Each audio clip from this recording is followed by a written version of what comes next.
PR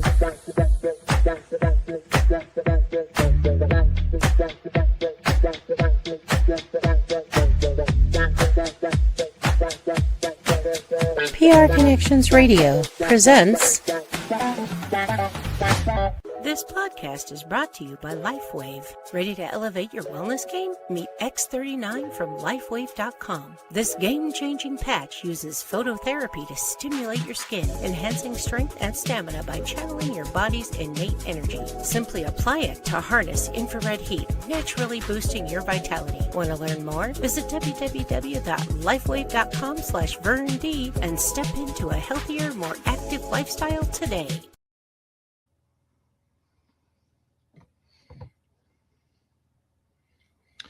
Welcome, everyone, to JP's Teachers Lounge, Season 1, Episode 13. I am finally running solo here, although I do appreciate I've had many great guests, Mr. Eric Francis, Miss Marissa Avina, my cousin R.L. Lynn, and hopefully soon to be our next congressional representative from Nevada, Mr. Jim Blockey. But today I'm running solo. So today I thought it'd be a good opportunity to talk about some things I want to express to people. Teacher pay. Now I know this has been talked enough. However, as far as I can remember, people would say, when I would tell them I'm a teacher, they go, oh, we don't pay our teachers nearly enough. I said, well, I agree. However, if you pay teachers more, that means your taxes go up. We'll go up because we get paid by taxes. So do people still want those? Do people still want that? A lot of times they'll say, oh, well, never mind. But what bothers me is not that, teaching, no one goes into teaching for the money. But no one also goes into teaching to be in the poorhouse either. And even my former colleague, Mr. Jim Blockey, who is again running for Congress, I remember he always said, teachers don't quit because of the pay, they quit because of the working conditions. So how do you help those working conditions? Well, that's a whole other story. But what I want to talk about is, I want to open up this discussion, this conversation that needs to be ongoing. And it's not just about teacher pay. I just use that as kind of an introduction, but it's more about the whole idea of getting paid, being paid a livable wage. What does that mean? For once, I actually somewhat agree with Senator Bernie Sanders when he talks about if people work, they should, I think he said full-time, but then full-time, part-time, who constitutes what's full-time, who constitutes what's part-time. If people work, they should have a livable wage. But what if that company can't pay them a livable wage? Well, where does the money come from? When I was working for the school district, I had no problem with my pay because it was taxpayer funded. There was plenty of funds available, but I did not like the working conditions. And it leads me to the question of, what if you work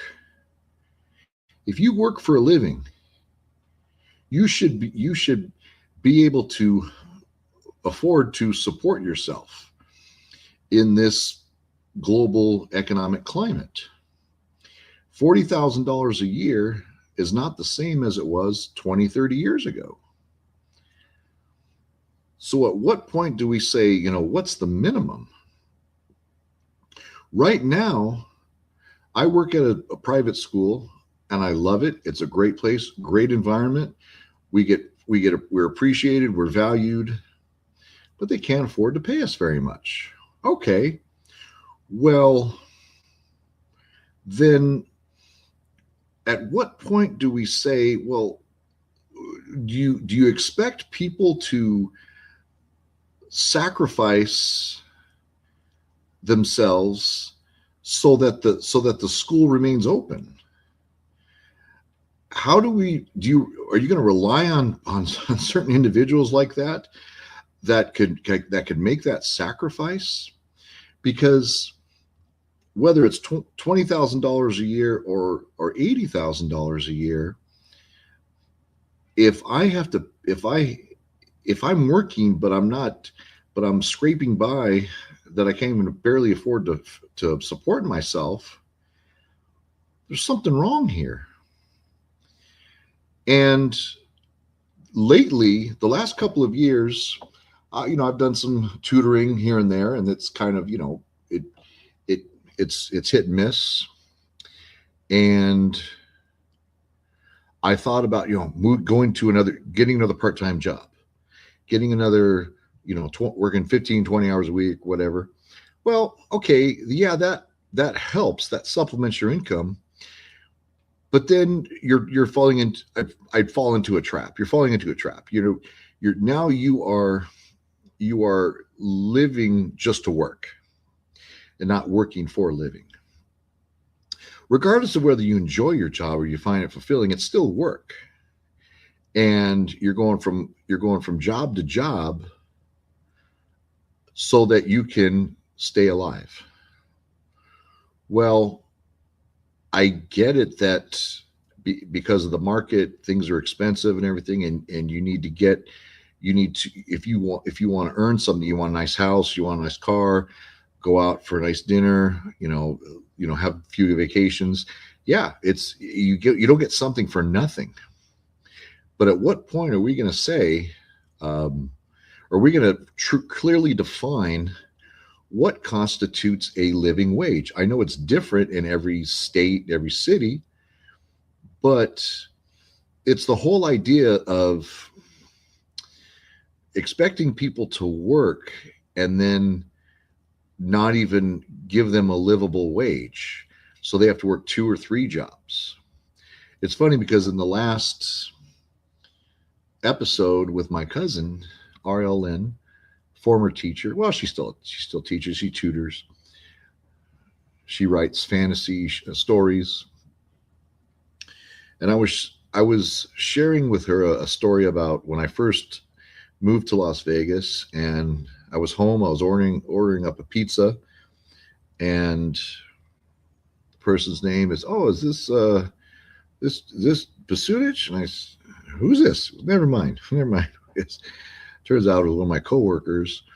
I was, okay. Yeah, I ordered pizza, got it. I think I got it delivered, and then I saw him at school the next day, and he said, yeah, I needed a part-time job so I can help with daycare. So you have to find another job so that you can afford to not be there for your kids and have someone watch your kids. What's wrong with that? Okay. Now, don't get me wrong. Sometimes you need to get out of the house. You need to break and all that kind of stuff. But again, it's falling with that in that trap. And teaching it's a noble profession. It's great. It's a great profession. It has its hiccups just like everything else. And I don't want to be praised. I just want to be recognized as a professional, as someone who contributes. And this way I can turn around and go out and put money back into the system and continue and allow other people to thrive, and we can thrive together and have an even exchange. So I don't want to be, oh, you're a saint, this or that. No, I don't want to hear that. Yes, it's a noble profession. So are police, firefighters, nurses, doctors. They get paid real well, but they also work longer hours. I don't want to work longer hours. If we're up to me, I want to work 4 or 5 hours a day, and then come home, go take a hike, go out for a nice lunch, do whatever. Okay, go see a movie, go home, read books, watch TV. That's just me. But I don't want to just quit teaching or quit any working and then just sit home. I need to work. I like the diversity. Uh, I like the yeah, I guess the diversity of a day. Like, do a little bit here, a couple hours here, do this, get into a project, do some traveling, do something, do something different. But it's also good to have a routine too. But I remember one time, again, I don't want to, don't give me any of this, oh, don't you care about your kids? Don't you care? Is all you're here for the money? I had a boss. I had an administrator who told me, he says, you know what? I think you're just here. This was years ago. I think you're just here for the money. And I thought to myself, no, I'm in survival mode, and I'm trying. It may seem like it to him. It may, from his perspective, it may seem like it. I get that, okay, but you go in there trying to make a difference, trying to have a fulfilling life, but at a certain point, you're in a system. And it becomes corrupt, or it's always been corrupt, and you just say, oh, you know what? Um, I'm just getting by. I'm just getting through the day, um, trying to get out. You know, when's my day off? Obviously, I didn't want that, and I know that some of it was me, of course, and I needed to make some changes. Now, but getting back into the whole pay thing, like, well, teachers need to be paid more. Teachers, okay, well, then put your money where your mouth is. I'm at a private school right now. I get paid even less because the only way we get paid is through tuition. And it's hard for them to raise tuition, at least too much. They need to raise it gradually. Okay, fine. So raise it gradually. But we need to stop with the anybody, teachers, anybody being sacrificial. Well, we need to keep this place going, so we need someone who's going to, sacrifice. No, you don't see that anywhere else, and I don't want to see that in education or teaching. I want an exchange of value, of mutual benefit. So if a teaching profession is worth 60,000 a year or 80,000 a year, fine, as long as it's a livable wage with dignity. I'm fighting, I don't have that because I chose a profession where it's, oh, you're a saint for doing. No, I enjoy it. It's what I do. I try to get better every day. But that is, no, I don't want to hear that. That's ridiculous. Okay. Oh, teaching is such a reward. Every job's important. Every job has value. Okay. And I know every job is more like if you're a car salesperson, and it's more direct, because more concrete, or I should say, if you make your company 20 grand with your efforts, 20 grand a month, they're going to pay you 10 grand. or 8 grand, somewhere along the where it's somewhat mutually beneficial. I get that. Teaching is a little different, it's tax, it's based on taxes, but in my job, it's based on tuition. And again, it's not as clear cut. However, everybody deserves a living wage. Now, if you're in high school or a college part-time, it's actually a part-time job, high school or college. Okay, I get that. It's part-time. And in high school, those certain jobs are not meant to earn a living, but majority of jobs are. And we need to do a better job at determining, what's livable, what's livable, what's livable and dignified. It's funny because I remember years ago, I was teaching at a court continuation school, and my boss's boss came to our meeting one time, and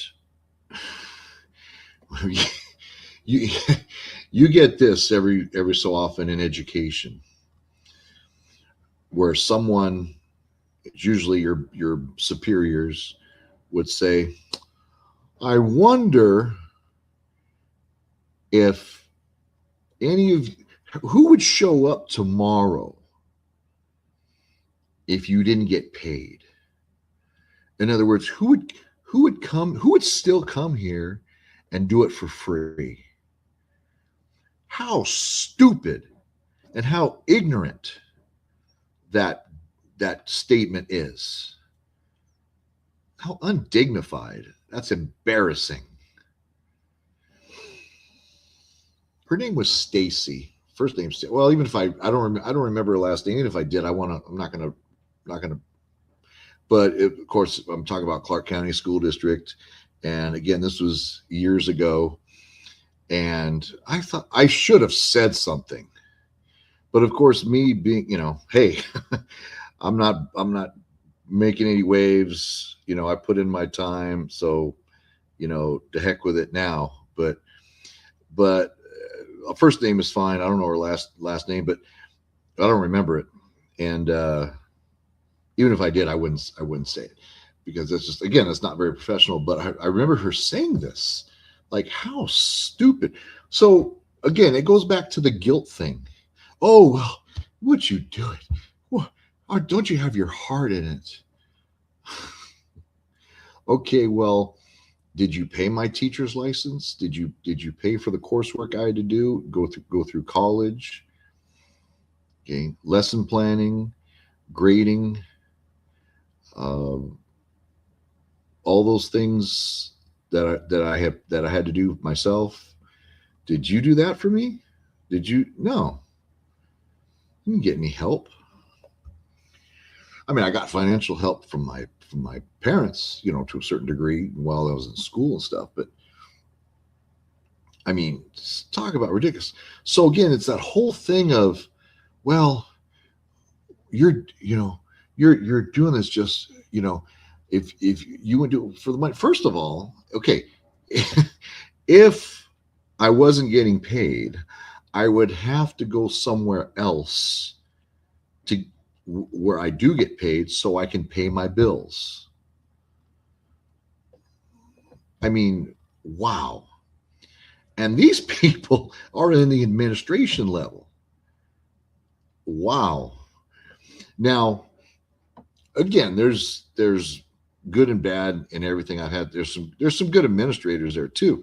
Don't get me wrong. Good teachers, good administrators. But it's the whole approach, the whole attitude of, well, you didn't get into it just for the money, did you? No, that's not the driving force. But with all the time that I have putting in, I do expect a livable wage. I do expect some dignity. Right now, again, at my school, I'm very happy. It's great. but again, they can't afford to pay me, and I get that. However, here's another game. Technically, I'm part time. Well, again, that to be fair, I don't know the full definition of what's considered full time, what's considered part time. To me, again, I could be wrong. It's my opinion, but a part time job is when you go in, you work, and when you punch out, you have nothing to do with that job until you come back again. My job, even after I'm done with this, I got a few hours of grading papers. I got that I'll probably convince myself not to do and wait till the weekend. However, that's beside the point. It's still there. It's ongoing. I am full time, even though technically I'm not part time. And I know the game might be, and again, this just could be my opinion, but well, if you're part time, well, then you can't expect a livable wage if it's just a part time job. Well, you tell me. I report Monday through Friday, from 8 a.m. till about. I'm done at about 2:15, but I usually stay around till 3. Sometimes I leave at 2:30. It depends. Like today, I had to come back here. But let's say 6. I'm gone for about 8 hours a day. So technically, that may not be considered full time. Well, this is not 1920 anymore with the factories where you work 9 to 5, 9 to 5. It's more about your commitment, your responsibility, and not necessarily being on call, but at least, like, again, you come home, even on weekends. Definitely on weekends, I'm working. I'm lesson planning for the week. I'm grading papers. I'm getting everything together, and I'm always thinking of some ideas for lessons. There's always, and then paperwork too. There's grading papers essentially, and but anyways, what constitutes part time? What constitutes full time? So if you're part time, well, it's not a livable wage. Well, then we have to really determine what's part time and what's full time. Don't really know. Again, there's no clear cut answer to that. I have my opinion, and I'm sure some people will disagree with me. But do you really expect teachers to, if they're responsible teachers, they're how could you not do work on weekends or at home unless you stay there, till 5, 6, 7 o'clock at night. And that's just not my style, because I like to leave. I need to get out and clear my head and come home, relax a little bit, and then I'll settle down and do some work. And then I do some work on weekends. I kind of spread it out. That's how I work. But I've worked with teachers where, like my next door neighbor years ago in the school, she would stay there till 7, 8 o'clock at night every night. I don't know how she did it. And then she'd come home just go to sleep, and then come back, do the very same thing. Again, that's not me, but that's someone else. So again, it goes back to having some dignity, having some respect, some professionalism, and every job, whether it's a job or career, again, what constitutes a career, what constitutes a job? Again, teaching it's not clear, so we need to come together and talk about it. What constitutes teacher pay? I also take into consideration that this is a job that I can do until I'm 60, 70, or even 80, provided I still have my faculties. Whereas being an athlete, you make a lot of money, but you go until maybe 30, 35 if you're lucky. So I understand, I understand that perspective. But tired of the empty promises, the fake, the artificial moral. I don't know what I'd call it, but yes, teaching is a noble profession, but it's not. It's every job. I mean, again, nurses. I have nurses in my family, couple nurses. They work 12, 13, 14 hour, double shifts, triple shifts. It's like, there's no way I can do that. Firefighters, police officers, military. Um, I like to feel like, yeah, I'm doing, as a teacher, I'm doing my part. And I think that there's no way I would be able to do any of those. And some people would say, I'd hate to be able to do your job. Yeah, because we're not cut out. None of us are cut out for everything. We have to find our place, our niche, where we, where we feel comfortable. And again, it always seems like the pay is the guilt trip, and the whole idealized notion of teaching being a caring position is put against us many times. Oh, you're doing it for the love. Well, I do have bills, and I like to live indoors, and I like to pay my bills on time if possible. And I expect that when I go get something, and nothing's for free, so I like to have money so I can do that, so we can have even exchange for value and benefit. And none of this. Oh, again, I don't know what I'd call it, the fake moral. Oh, you're you're doing, you're doing God's work, or this or that. Well, again, every job's important, every job's noble, but don't put us, don't put us on that. It's not, again, it's not. Uh, it's a profession just like anything else. Who's to say what profession is the most important? It depends on, well, it depends on the situation. It depends on, 2 o'clock in the morning, 3 o'clock in the morning, an emergency. What good are teachers? um, no. Doctors, nurses, plumbers, electricians. Okay, they're very valuable, and they don't work for free either. And when I was working for the school district, it always seems like whenever our union voted in on a raise for the 2 years, 2% next year, 4% next year, all of a sudden the following year, all of a sudden our class sizes went up. That's their way of sticking at us. Oh well, you want a pay raise? Here you go. But I'm sure that's just a coincidence. Okay. So we really need to, and I want to invite whoever would like to come on my podcast, teacher, professionals, administrators.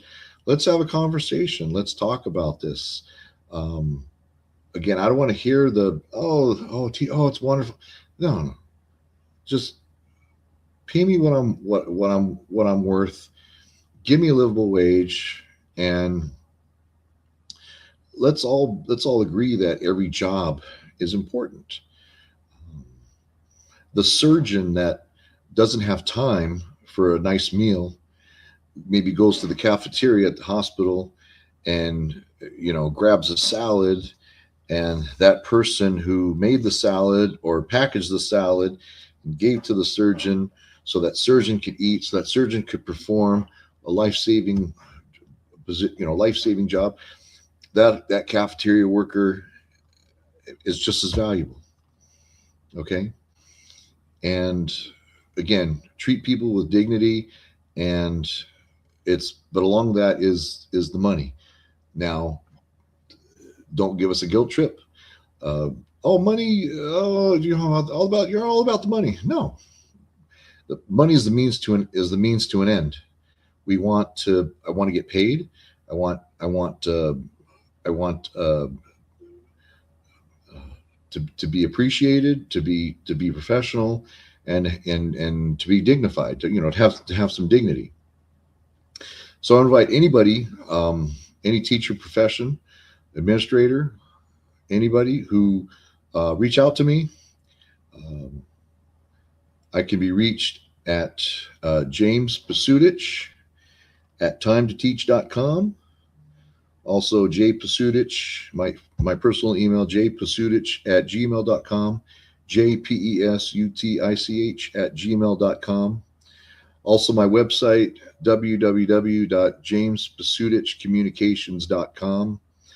I would love to reach out to people. I would also love to do trainings for schools. I'm trained in classroom management and student engagement. And I'm also a Toastmaster. So if anybody needs a speaker at an event, reach out to me, or if someone just wants a conversation, let's chat. So I'd like to thank everyone for tuning in today. That's my 2 cents. And after inflation, it's worth about a half a cent. So I want to thank everyone who is out there right now, and I want everyone to have a great week. And thank you very much, and I'll see you next time on JP's Teachers Lounge. Take care, everyone.